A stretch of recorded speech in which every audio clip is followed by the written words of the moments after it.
Welcome to the Revere Veterans Corner, which is a thing about veterans helping veterans, non-veterans helping veterans, and veterans helping non-veterans. It's a community show. We have a special guest here from the Point of Pines Yacht Club. He's Vice Commodore Charlie McLaughlin, who did a beautiful job a couple of months ago with the Iraq-Afghan dinner for the veterans. And he has another one planned, so Charlie, it's all yours now. Okay, thank you, Morris. Thank you for the opportunity to come and talk about what the Yacht Club is doing. I'd like to give you a little history of why we're doing these events for the veterans. Back in January, when I volunteered to take over as the Vice Commodore, my responsibilities are allied to providing entertainment, various functions for the club. And at that time, we were planning our schedule for the year, and I thought it was very appropriate that the club get as involved as much as we could with the city of Revere. And I thought the best way to do that would be to start with an event that we would organize in May for Revere-connected veterans of Afghanistan and Iraq.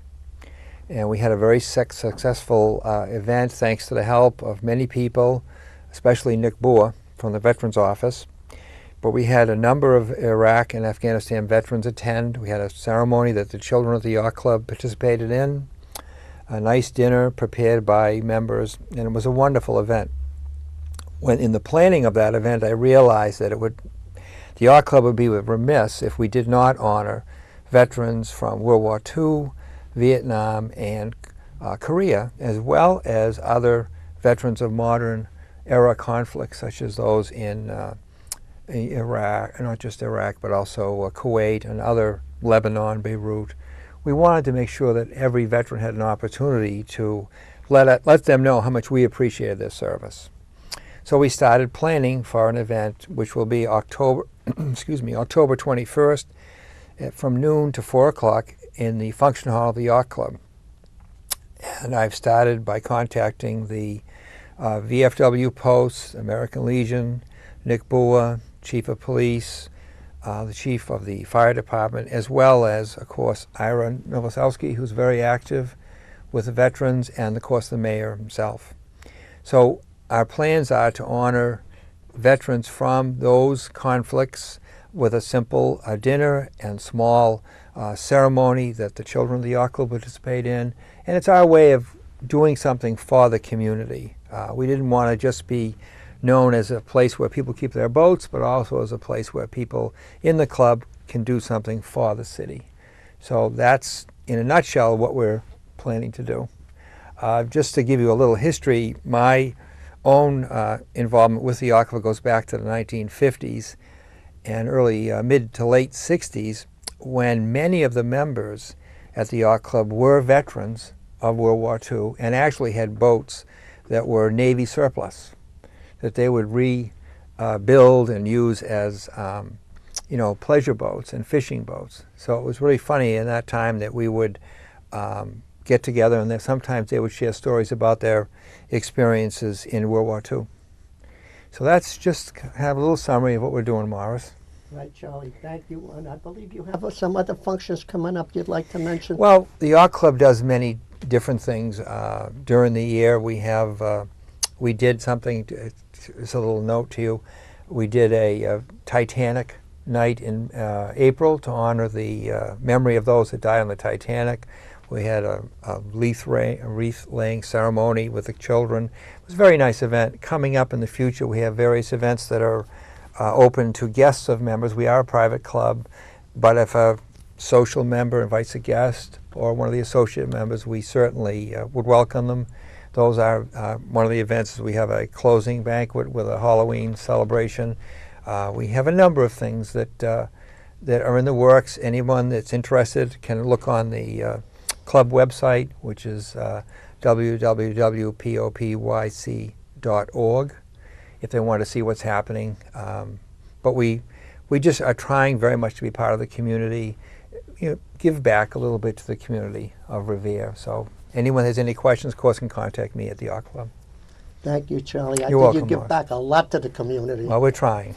Thank you. Okay, and we have another special guest, a beautiful lady from our Revere Senior Center by the name of Marie Cowhig, who was with the USO in 1943 and 1944. This is what Marie looked like when she wasn't that young doing it. And she's still as beautiful as ever. So Marie, it's all yours now. Okay, thank you, Morris. The first thing I knew about USO was when Bob Hope used to be over there putting on his big shows. But I was asked to join a show in California as a replacement. One of the girls got sick, and I went out there and did that. And we traveled all around California doing the show. It was a big show. It was Hellzapoppin', Olson and Johnson's. And it was really a nice experience. Then I was asked if I would go overseas, and I said, of course I will. So in a week, I was back in New York, had all my shots, and got a chance to come home to Revere just to say so long to my mom and my sister. And then I was gone in that week. And we were on a ship, and it was the Queen Mary, which had been turned into a troop ship. And we went over there. And on that ship also there were men that were going over to be war correspondents, and one of them was very famous. He was John Steinbeck. And he wrote a whole article in the London papers about the USO performers who were on the ship and going over. And they asked us to do shows while we were on the ship, and we did them. But that was fun because the ship was, I was an acrobatic dancer, and that was kind of, ooh. But anyway, when you're young, you don't notice things like that. But I got to England, and I was very happy to get there. I got first to Scotland. We had a sergeant who came up to meet us and take us down to London. And he said to me, you better stay on that ship and go right back home. And I was furious. I said, why? He said, you're not going to make it. I weighed 116 pounds. And on the ship going over, we got like maybe one meal at night. And that was, it was so many boys on that ship going over, they didn't have time to do anything else. So I said to him, I'll bet I'll do as well as anyone else. Your women are here and they can't move out of London. And he said, okay. So I got down. I managed to get to London. I wasn't going to go back. And the first week in London, we didn't do any shows. But we slept right through the air raid sirens until we were finally told we had to get up and just get a robe on and go down to the air raid shelters. So I said, okay, but I couldn't go down into an air raid shelter. So I stayed on the first floor. And one of the people who was in the hotel said to me, ma'am, you're fine on the first floor. If the bomb is not too close, you're fine, you can get out. But he said, if it hits, you've had it. So I thought all these things were a great experience. But the best thing of all was the shows that we did. Those men, they wanted to be entertained, and so they were a wonderful audience. Marie, I believe you mentioned that you met, at that time, General Eisenhower. Well, we did 2 shows a night, and we had done our first show, and we got a call that we had to wait 1 extra hour before we could do the second show.